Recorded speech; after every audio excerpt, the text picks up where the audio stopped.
cost that Kuwait had to pay America for the Gulf War between 1990 and 1991. As of 1990 and 1991, Kuwait paid the American government $16 billion. If you adjust that money for inflation today, it's about $40.1 billion. Everything will come with a cost. Yes, we've also talked about rare earth metals, rare killings of people. Isn't it a shame, collective shame, that it took Donald Trump to be able to rile us up for us to be able to have this conversation again? All the killings, irrespective of religion, should people be killed the way they are being killed in this country? And people are not calling a spade a spade. I saw the likes of Gumi talk this morning when he was saying, America has no right to threaten us. We should call their blood. What? The same Gumi that talks in support of the criminals that says because they've not been given a better lease of life, that's why they perpetrate these crimes? We live in a country where we are taking photo up with bandits. Section 14, subsection 2B of our Constitution said it's the role of the government to fix insecurity and get our people secured. The government has failed in this in the last 15 years. I can open my phone and read to you tweets of President Tinubu condemning Jonathan for the slaughtering of Christians then. All we are telling President Tinubu to do this morning is to do the thing you condemn Jonathan for. Enough is enough. Like I said on the table the other day, it's because people close to us have not been killed. If it happens to you, you will speak in a harsher tone than I'm speaking this morning. All right. And I'm very sad for us in this country. And the data boys are playing all sorts of politics with it. The banger boys and data boys. Yes, Nigeria should engage. I'm happy that from the president side they're going to engage. But apart from engagement, is it too much to ask for that we should stop this killing once and for all? All right. Okay, is it too much? Dr. Abati, your take on this story. Many years ago, I think 96, 97, I took a course in American foreign policy process in the Department of Government and Politics of the University of Maryland. Our teacher was a gentleman who had worked in the government in the United States, Odin Carter III. And one of the things we did, we studied under American foreign policy process, that's the title of the course, is that America is not a colonial power. It doesn't conquer countries. And the highlights in terms of what America does, in terms of its foreign policy process, is promoting democracy, human rights, global peace, and all of that. But what we have seen is very surprising. Under President Trump, there has been a lot of contradictions. President Trump has upended the American foreign policy process. Now, where does he derive that power from? For him to declare war or an invasion of a country, he will need to get the approval of Congress. I'm not too sure that Congress, which is divided between Republicans and Democrats, will give him the approval to invade Nigeria. And what I'm trying to point to is the contradiction, the hypocrisy in President Trump's approach to Nigeria. Now, there are more Christians perhaps in Kuwait. He's not saying there is religious persecution in Kuwait. There are Christians in Hamas, in Gaza. He's not fighting on behalf of the Christian Palestinians. He's supporting Israel. So that's not an issue for him. There are Christians in Lebanon. He's not fighting on their behalf. In all of the countries where America has intervened, you see this contradiction. I think President Biden's tried to stay within the framework of the American foreign policy process, but President Trump is emerging as a global dictator, and that is why, not surprisingly, you have on the streets of the United States, no kings here, people protesting. So that dictatorship is extending it. Now, America has always intervened in Africa. In Somalia, between, I think, 2012 and 2014, they exited when it became problematic for them. They wanted to help to ensure peace. America has intervened on humanitarian grounds in Liberia, in Sierra Leone, and all of that. Now you find the United States saying it wants to invade Nigeria. Now, I'm trying to rush my thoughts. very quickly, an invasion of Nigeria will not be in the interest of Nigeria. And what is the point? It's simply that if America brings drones here, brings, all kinds of things in any part of Nigeria, Nigeria will never be the same because no country can survive a religious war. We have seen that in other parts of the world, whether it's Afghanistan or, it's in Lebanon. So we cannot even afford that. And that's why I think President Bola Ahmed Tinubu must act swiftly. Acting swiftly, we have a body called Presidential Advisory Council on foreign relations, or is it international relations? Now, we have those people. We have Chief Emeka Anyauko, who is still alive. We have President Bola Ahmed Tinubu, President Olusegun Obasanjo. We have diplomats, experienced people. We have religious leaders. Cardinal Francis Onayeka, Bishop Matthew Kuka, all of these people should be mobilized immediately.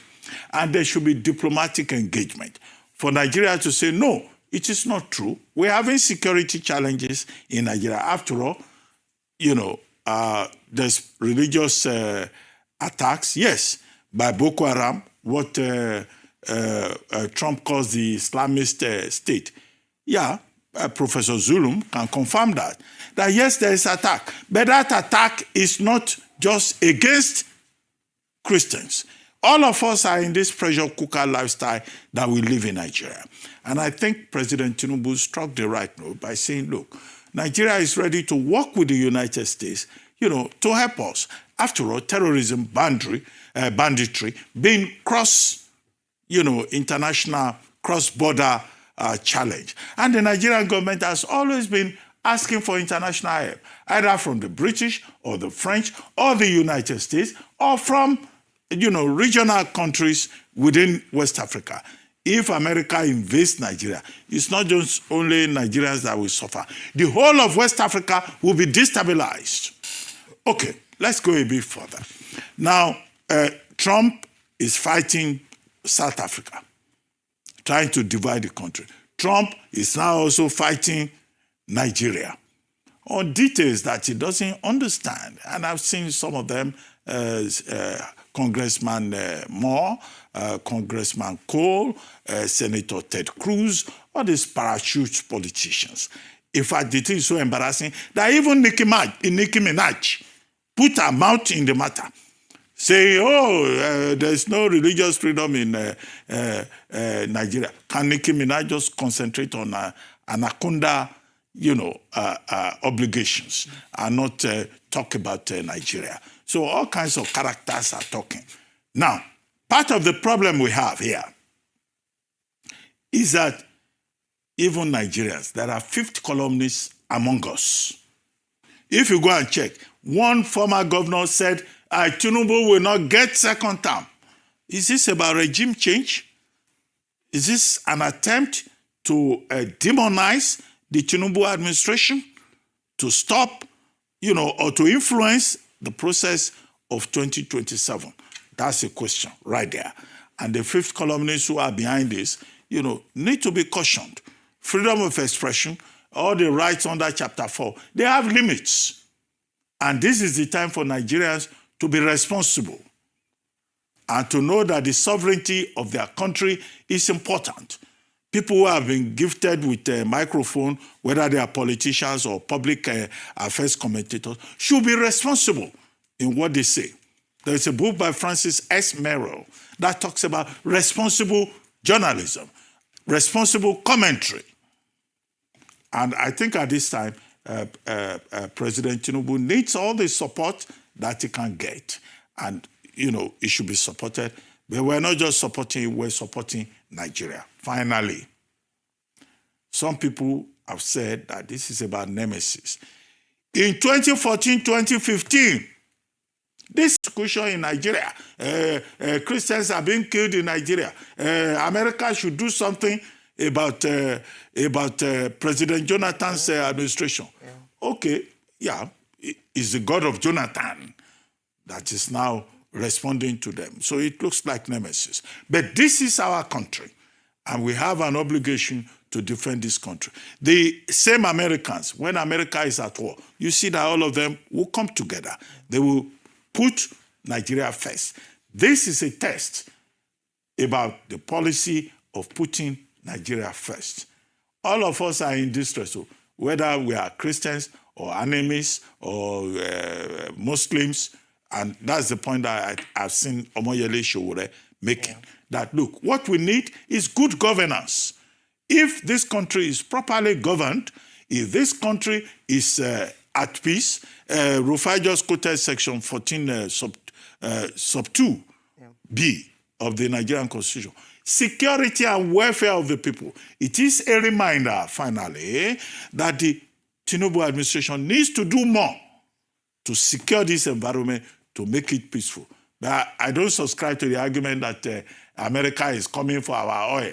America, they are not. They are even supplying crude oil to Dangote refinery. They are not even buying our gas from Nigeria LNG. They are getting their gas from elsewhere. But there is a complexity. There are contradictions that we need to address. So some people say, oh, they are coming for our resources, as they did in Libya, Syria, and other parts of the world. No. We should not demarcate our country, but we should support government. And President Tinubu should seek help. There are people in this country, I don't even know whether the Presidential Council on International Relations has been constituted. Yeah. If it has not been constituted, now is the time. We have people who have experience. We need adults in the room, not the small people around who think that they know everything. We need adults in the room. It should call for help from Obasanjo, from Anyanku, from T.Y. Danjuma, from Babangida, from all the people. This is the mess that APC has created, and they should correct it by acting swiftly. Yes.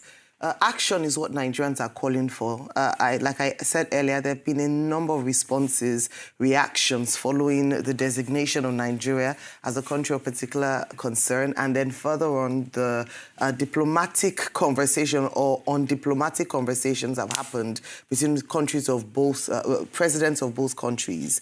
Now, let's start looking at solutions. But I think, first of all, in terms of solutions, it's a good time and a good thing to call for Nigerians to be united and not, speak against. But this is why consistently, before this has happened, we have talked about the fragile relationship along ethnic and religious lines that this administration must fix.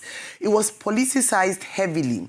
And when it came to head, this administration did not do enough to correct or to address it. We said it on this table that even if it took the National Orientation Agency to promote togetherness, unity, oneness, speaking with one voice, now that we have challenges, we are now running helter-skelter and asking Nigerians to speak with one voice. Sometimes it's better to be proactive than reactive. And so now asking Nigerians to be patriotic, asking Nigerians to speak up for Nigeria, when the warnings had happened right before to say that bring people together so that when it's time, it will be genuine and you're not having to try to get people together when it wouldn't work. And that's why some people, if you see the reactions, some of them funny, some of them lighthearted, some of them supporting this move. And of course, it's really largely from a place of ignorance. But it also speaks very clearly as to how disunited we are as a nation. And if there's one lesson from this, it is that we must fix that problem, because it works during politics season for a few, but when it comes to crunch matters, we would need people to really come together united and not begin to bring ethnic slurs, religious divides when it comes to issues like this. So let's look forward in terms of what does action look like. We must have a democratic and security response to this. Diplomatic and security response to this. Already in the news this morning, I talked about how the presidency was intensifying efforts to have diplomatic conversations with the United States of America. To be fair, again, this is a bit too late. When the Senator Ted Cruz had raised the issue, rather than propaganda and trying to push narratives around, oh, this is not true, or burying our head in the sand, we ought to have taken action. We ought to have begun diplomatic efforts to ensure that this narrative is corrected with facts, not with just, a nice story or just writing or releasing statements. With facts, if they're claiming that Christians are being killed, then they must present a counterfact to the alternative that not just Christians, but it is an issue around terrorism. Then we had an opportunity long before now when the Christians in the Middle Belt were crying out to say that they were killing them. The pastors were coming out to make videos. The response was not sufficient. Unfortunately, it's taking the America's response, America's statement for us to begin to take action. Why did we not put our house in order in the first instance? And now we're reacting and responding. I wish we had taken the opportunity when the issue was brought to light, especially by some people who were victims of these killings, and the Nigerian government acted. Now, following that, beyond the diplomatic, we've heard that the news around a meeting confirmed is not true. I think it's important to say that. But the Nigerian government is working very hard to ensure that they open that channel of communication with the United States and ensure that a diplomatic conversation is had. Beyond that, I think it's also time we spoke about representatives diplomatically across countries in the world. We still do not have ambassadors in the United States, ambassadors in other countries of the world as we speak. The president will now have to take serious attention or pay serious attention to for Nigeria's foreign policy, Nigeria's foreign diplomacy. We do not have to get to this kind of issue or point before we begin to move. And so maybe it's time now that the president makes the appointment that a number of people have been calling for a long time. Now, in terms of our security response, the most important and powerful response to this is to actually fix the problem. Yes, the president gave marching orders to the new service chiefs that they must tackle this plague that has belabored Nigeria and just affected our image economically, security-wise in many areas. I believe it's high time that beyond paying lip service to it, that we actually put our boots on the ground and fix the issue. Nigerians are dying, and it is quite shameful that the outside world has to tell us our own problems when it has been glaring all along. Thousands of Nigerians are being killed. Every other day, we keep reporting stories of people being killed, whether in the mosque or in the church or in areas, and yet nothing concrete has been done about this. Hopefully, this will be a wake-up call for Nigerians. But very importantly, let's also think of economic strategy as well, because if the U.S. cuts aid in Nigeria, then we must think of how we're going to, manage that impact and the safety net measures that must be put in place in case an economic sanction comes into place.